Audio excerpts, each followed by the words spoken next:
Yo guys, nahuli daw po sa akto, caught on cam, mga sangkay, itong si President Putin na tila bagang mga sangkay may malalim daw po na karamdaman. Ito po ay ating pag-uusapan ngayon mga sangkay dahil mismong nakunan po talaga ng camera, no? At nagsalita na nga po mga sangkay ngayon itong si Putin tungkol po dito sa sigalot ng Iran at Amerika at Israel. Ano ba, makikisali na ba sila sa digmaan? Pag-usapan natin po yan. Guys, huwag kakalimutan i-subscribe po yung ating YouTube channel at i-follow nyo po yung ating Facebook page. Kasi nga po, dito po sa ating YouTube channel at Facebook page, dito po natin i-upload yung mga pamdaigdigang balita. Kasi mahalaga po na malalaman ito ng lahat ng mga kababayan po natin kung ano po yung nangyayari ngayon sa ating mundo, mga sangkay. Alright? So, i-subscribe nyo po. Makikita nyo po yung subscribe button sa baba ng video na to. I-click nyo lamang po yan. Tapos i-click nyo po yung bell at i-click nyo po yung all. Okay? So, eto na mga sangkay. Tignan po natin. Ngayon, US-Iran war. Putin speaks with Iran's. Ito po yung presidente po ng Iran, mga sangkay. Nagkausap po sila. So, ano kaya ang sinabi ni Putin? Russian President Vladimir Putin speaks with Iran's President. Yan po yung presidente ng Iran. Para po sa inyong kaalaman, magkaiba po yung Supreme Leader ng Iran at President. Ang presidente po mga sangkay, under po siya ng Supreme Leader. Ganyan po yun mga sangkay.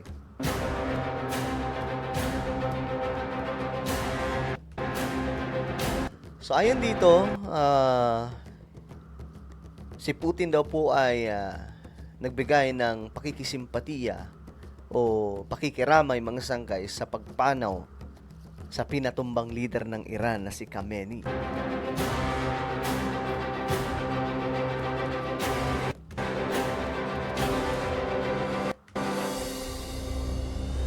Kremlin says Moscow calls for immediate cessation of hostilities to return to political and diplomatic solutions in Middle East. So kumbaga, sabi po ni Putin mga sangkay, inaawat na po niya yung Iran at saka Amerika at Israel. Pag-usapan na lamang daw po ito mga sangkay.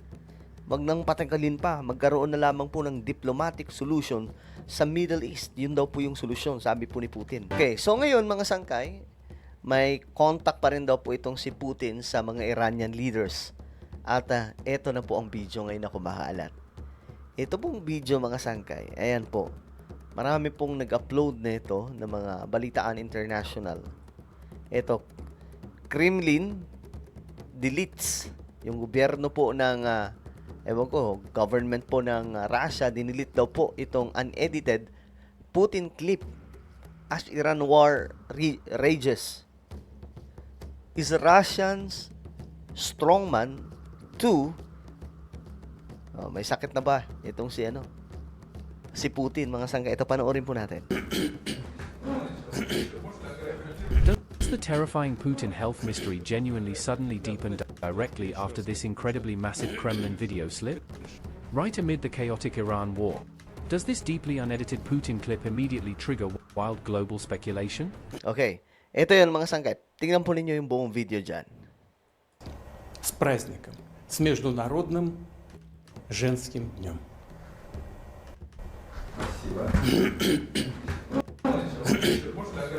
Да, вы знаете, давайте-ка я еще раз скажу, потому что перешел, да? Да, чуть не закашлялся. Много говорил еще сегодня. Para po siyang nasamid no? Parang may umano sa niya ngalang-ngala Нет. Ito, but in a major blunder for the Kremlin, Putin's team accidentally released the video of the sickly slaughterer. Oh, grabe yung no?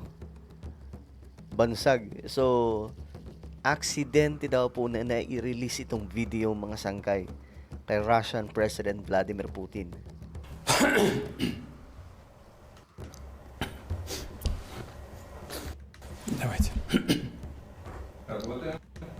Дорогие женщины, искренне рад поздравить вас с Международным женским днем. Конечно, очень непросто уметь успевать все, поражать своей красотой и обаянием, и вместе с тем трудолюбием, целеустремленностью, выдержкой. Но у вас это получается. С праздником, с Международным Happy женским International днем. Women's Day. Ah, okay. Message po pala ito sa ano. Ayan. Да, вы знаете, давайте-ка я еще раз скажу, потому что And you know, let me say it again because I had tickle in my throat.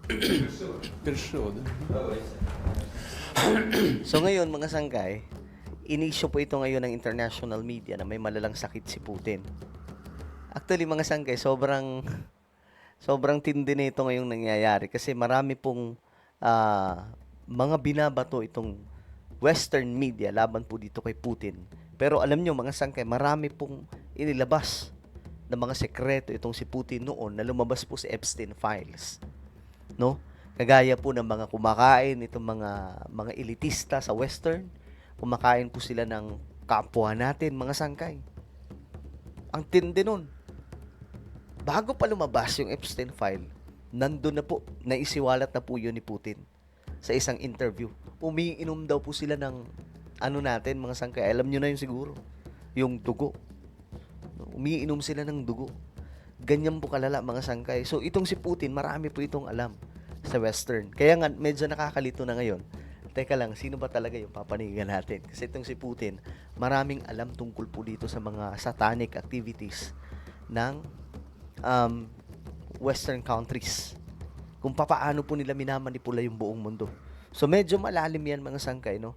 Kasi, alam nyo, yung demonic forces ngayon, nananahan sa mga gobyerno. Totoo yan, mga sangkay. May nabasa po akong